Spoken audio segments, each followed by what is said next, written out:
I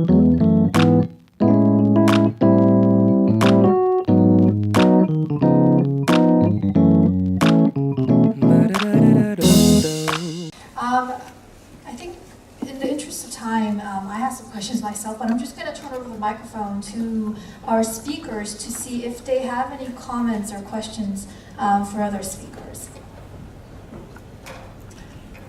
Any volunteers? Is in the context of using blockchain in the context of capital raising. And so the idea, I think, behind ICOs began as a mechanism within the blockchain community to largely support their own project development. But as with anything else, as money and interest flowed in, it expanded. But if we fundamentally look at what blockchain can bring, blockchain isn't the solution to every problem, but it is very effective where you need something that is highly transparent and very permanent. And thus, it is very effective in the context as a ledger, as a record of recording ownership. And thus, some of the biggest financial sector applications are really in the context of ownership, securities clearing and settlement and the like.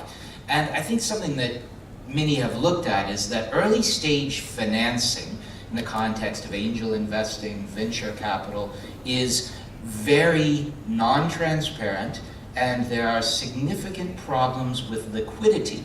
And as a result, from the standpoint of the technology compared to the problem, blockchain does, in a properly designed system, offer potential improvements on the existing market. But that often assumes some sort of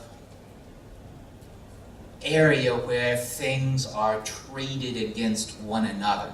And that will typically be something like an exchange. And as a result, it probably makes sense from the standpoint of both industry as well as regulators to focus on the exchange context as the area where both there are the greatest risks, as highlighted by Mt. Gox and a range of other hacks, as well as the greatest opportunity to fundamentally improve an area of the financial system and the economy where we all know there are weaknesses.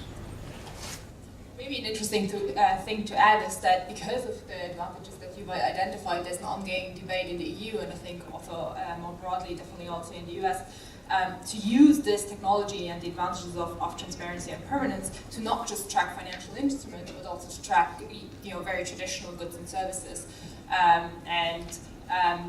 This goes as far as to even have governments experiment with these ideas. So in Europe, we would, for instance, have Sweden, where you have the government experimenting with a blockchain-based land registry, and the central bank also experimenting with state-backed cryptocurrency. And even though it doesn't look like any of those projects are going to replace the traditional systems that are in place right now, it definitely shows that there is this potential that might lead to some quite significant changes maybe down the line. Exactly. And I think when we think about the sort of idea of the token economy, the idea of using easily tradable, transparent, and trackable digital representations of underlying assets, and we're seeing this in the diamond market, we're seeing it in agriculture, we're seeing it in anywhere where people care where something has come from and where it goes to, because this is a system of record keeping. And from the standpoint of a trading economy, that combination with Internet of Things technology, particularly when you add in smart contracts for customs tracking and the like, is very powerful. Yeah, Professor Lee? 예, 저는 핑크 박사님께 질문이 있는데요. 박사님께서는 블록체인 기술이 프라이버시 로와 충돌하는 측면이 있다고 말씀해 주셨는데 생각하고 계신 해결 방안이 있는지 여쭤보고 싶습니다.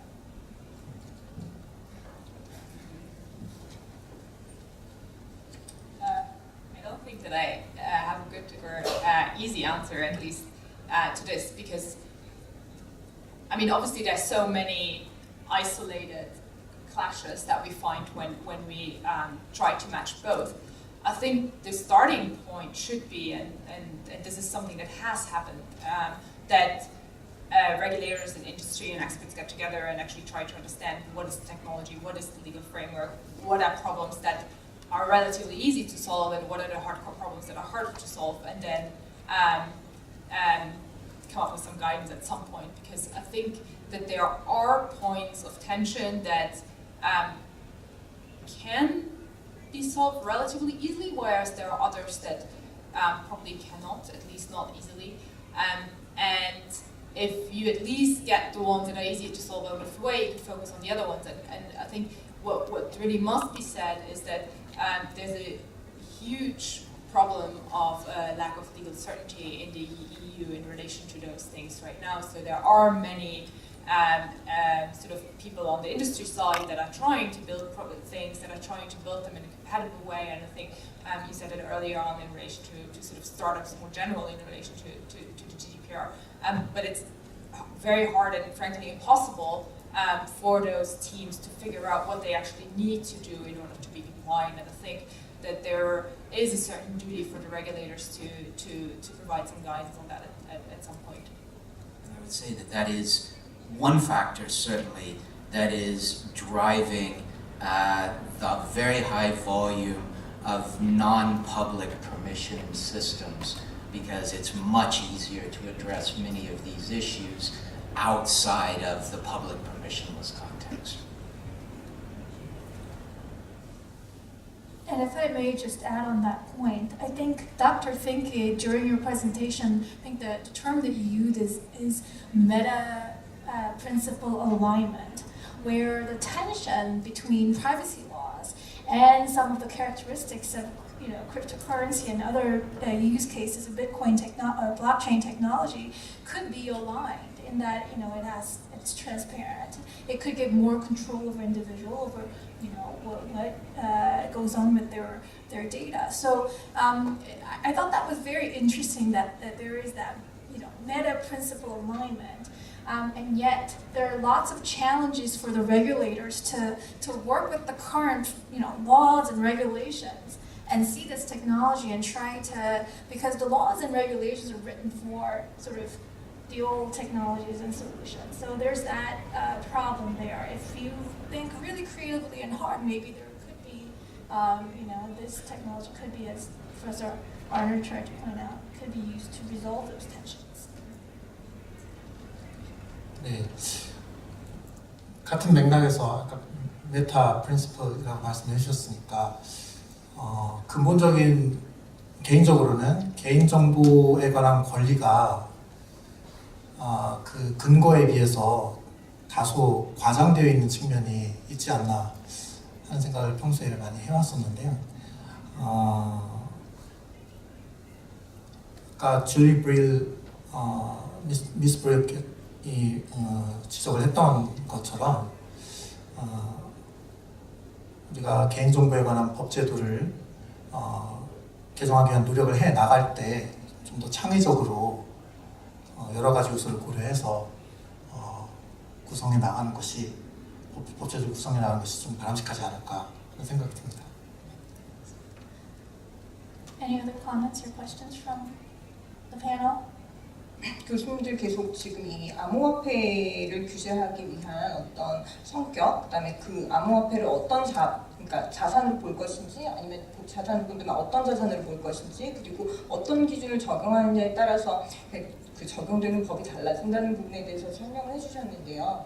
사실 지금 이 한국에서 ICO를 금지하고 그다음에 ICO를 그러니까 한국에서 만약에 ICO를 금지하고 그 ICO 금지가 풀리고 그다음에 암호화폐를 저희가 규정해야 된다면 실제 지금 한국에 있는 많은 서비스들도 이 암호화폐 시장에 뛰어들어가고 싶어하고 이걸 우리가 리버스 ICO라고 보기도 하는데 이런 부분에 대해서는 어떻게 바라보고 규제를 하는 것이 맞다고 생각을 하는지 좀 말씀 듣고 싶습니다. Yeah, I think, as I said, when we look at applications of blockchain, it's very important to think about what is actually going on. And one of the slides in there highlights a link to a study that we've done. We've built up a database of over 1,000 ICO white papers where we've analyzed those. And I think in looking at all of those, we largely come to the conclusion that the usual framework of a utility token or a security token, that it's largely useless. That what you really need is a functional analysis, and what we actually use is a crowdfunding functional analysis. In other words, if you think of crowdfunding, it can be donation-based. So think of something like GoFundMe. GoFundMe, you're just donating money. It can be basically benefit, where you are getting something that is being produced. Think about Kickstarter. When you put money into Kickstarter, you are getting something. You're getting some socks, you're getting a t-shirt. It can also be an investment product. And finally, it can actually be a cryptocurrency. Now, once you begin actually looking at these things, what you find is there are very few tokens out there that are pure cryptocurrencies. What I mean by that is a pure cryptocurrency is basically just usable as a means of payment and a store of value. Bitcoin is a pure cryptocurrency. And even if we look in the context of, say, Ethereum, Ether is a pure cryptocurrency, but Ethereum itself is a much broader environment. We can even see in the US that the SEC's recent analysis of looking at, say, Ether versus Ethereum has differentiated. And so I think something that is actually just a pure cryptocurrency, that the approach of calling that a commodity or something along those lines is quite appropriate. There's not really that much. You're buying it like a baseball card. It goes up in value, it goes down in value, but you're not really investing in a sort of future enterprise. But if you are investing in a future enterprise, then really the appropriate way, if you have to do it, is to alter your financial regulatory framework so that it's not limited by specific product types, but rather takes a principles-based approach. And actually what we're seeing in the world right now is a lot of exchanges are actually kicking out all of the non-cryptocurrencies, which from my standpoint of looking at the use of blockchain in early stage financing is actually potentially not the way forward. In other words, basically most exchanges now you can trade a small number of things that are really cryptocurrencies, but most of the early stage investments have actually been kicked out. Taking them out of the transparent or semi-transparent crypto exchange environment actually raises risks of misbehavior. So actually, I would like to see the direction, which I think many regulators are going, which is to more formalize the regulation of exchanges so that they can set standards, whether you want to be sort of crypto GoFundMe, crypto Kickstarter, or a sort of crypto investment exchange, that you can be clear and people investing will know what they're getting.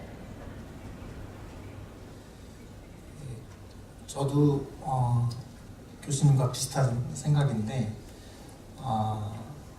기능에 주목을 해야 될 것 같고요. 특히 자금 조달 수단으로서 많이 활용이 되고 있는데 그 측면에서 살펴보자면 자금 조달 수단, 크라우드펀딩으로 활용되고 있는 그 현상에 주목을 하자면 이게 이용되고 있는 이유가 많이 활용되는 이유가 아까 말씀드린 것처럼 비용이 적게 들고 투자자 간섭에서 자유롭고 높은 위험을 분산시킬 수 있다는 겁니다. 그러니까 당연히 자금을 조달하려는 입장에서는 매우 효용성이 있다고 느껴지는 것이죠. 근데 문제는 뭐냐면 바로 이러한 특성이 규제의 필요성을 동시에 낳는다는 겁니다. 투자자 보호의 필요성인 거죠. 더군다나 최근에 그 비트코인을 통한 투기에서 성공한 사람들이 많이 보이면서 그렇지 않아도 좀 비교적 약한 지위에 있었던 투자자들이 더 취약한 지위에 떨어지지 않을까 하는 고민들이 분명히 존재를 하는 것이기 때문에 이 장면에서는 분명히 규제의 필요성이 있다고 생각합니다. 근데 이에 대한 반응은 금지여서는 안 되는 거죠. 규제를 해줘야 되는 거죠, 적극적으로. 그러니까 지금 한국 정부의 나몰라라 하는 태도는 사실 비판받아 마땅하다고 생각을 하고 빨리 규제 당국이 합당한 규제를 실시를 해줘야 되는 것이라고 생각을 합니다. 물론 다른 맥락에서 블록체인 기술이 사용될 때는 또 다른 논리가 적용이 되겠지만 적어도 자금 조달 수단으로 사용될 때는 방금 말씀드린 그런 내용을 주의해야 될 것 같습니다. So we're already over time, but I think I still want to, give the opportunity for the audience to ask one or two questions. So if there's anyone who has a question from the audience.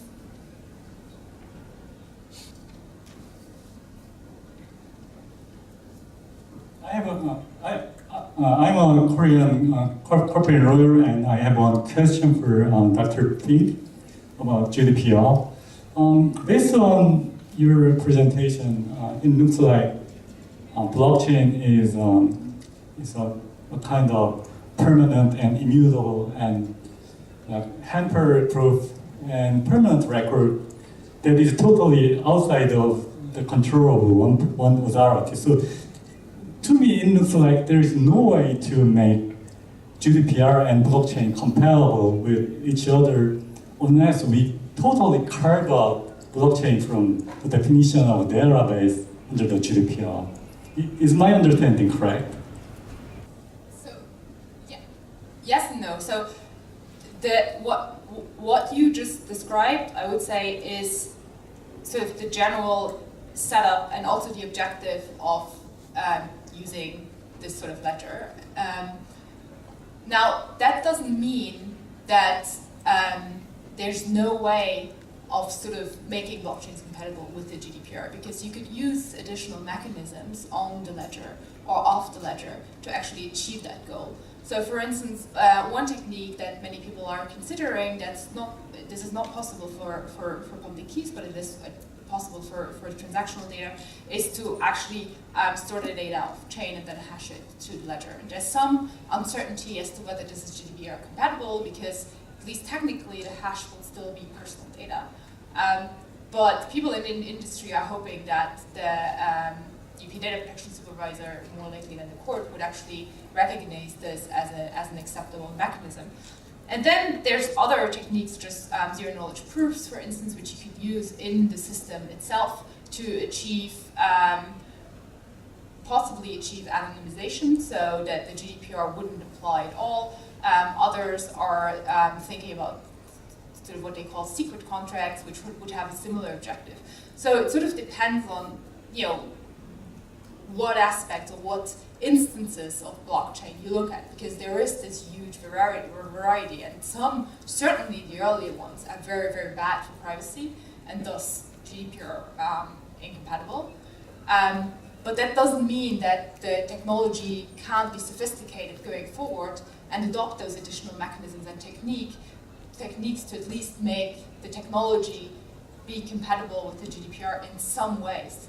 Whether total compatibility is possible is, impossible to say, because much of this will depend on the sort of regulatory guidance and ultimately the decisions of the European Court of Justice, which are both very hard to predict in this context. Can I proceed in Korean if you don't mind wearing this earpiece, please? Thank you. 제 이름 박상일이고 한국 변호사입니다. 제가 질문드리고 싶은 부분은 이제 정부 규제에 관련된 부분인데요. 아까 이제 양혜서 선생님께서 말씀해 주셨던 것처럼 우리나라 이제 블록체인 기술에 대한 규제가 어떻게 보면 이제 오롤라싱으로 지금 이루어지고 있는 측면이 있는 것은 특히 IC 관련해서 전면 금지한다든지 하는 예를 보면요.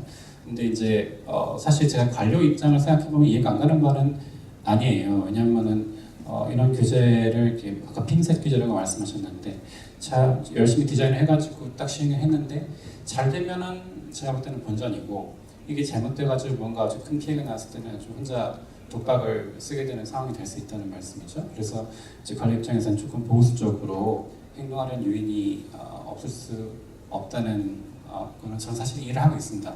근데 이제 이것이 저희 나라만의 문제인지 아니면 이제 저희 특히 외국에서 보신 핑크 교수님이나 아너 교수님께서 보시기에는 이유는 다른 저 지역에서는 좀 다른 좀 적극적인 이런 정책 개발이 이루어지고 있는지 그런 측면이 첫 번째로 궁금하고요. 만약에 이런 어떤 차이점이 있어 보인다 그러면 그런 원인이 뭘지 한국이 특히 한국 정부가 어떻게 하면 이제 이런 관료 시스템에서의 문제를 좀 극복을 하고 좀 적극적으로 이 규제 개발에 나설 수가 있을지 그런 부분에 대해서 제언해 주신다면 어떤 게 있을지 그런 부분들이 궁금합니다. 감사합니다. The short answer is we have many jurisdictions that are differentiating between different aspects of blockchain and its applications. So generally at the G20 level, there is not a huge amount of friendliness towards cryptocurrencies, though there is an increasing interest in central bank issued digital currencies, including cryptocurrencies. There is, generally speaking, strong support at the global level across most jurisdictions for blockchain and distributed ledger technology across industries, across different areas.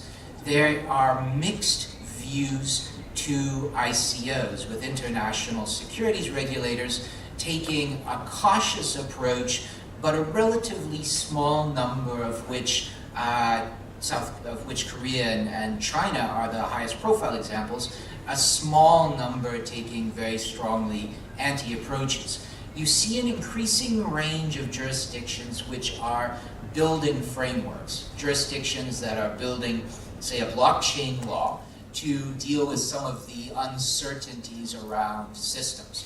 You have some that are putting in place specific aspects of treatment for, say, ICOs, usually at the moment in Japan or the US, focusing on dealing with the exchanges. And in the cryptocurrency context, generally speaking, what we've seen most recently from the G20 and others is an interest in focusing on AML, but other than that, largely leaving it alone. So I think in any jurisdiction, the central aspect is disentangling the confusion.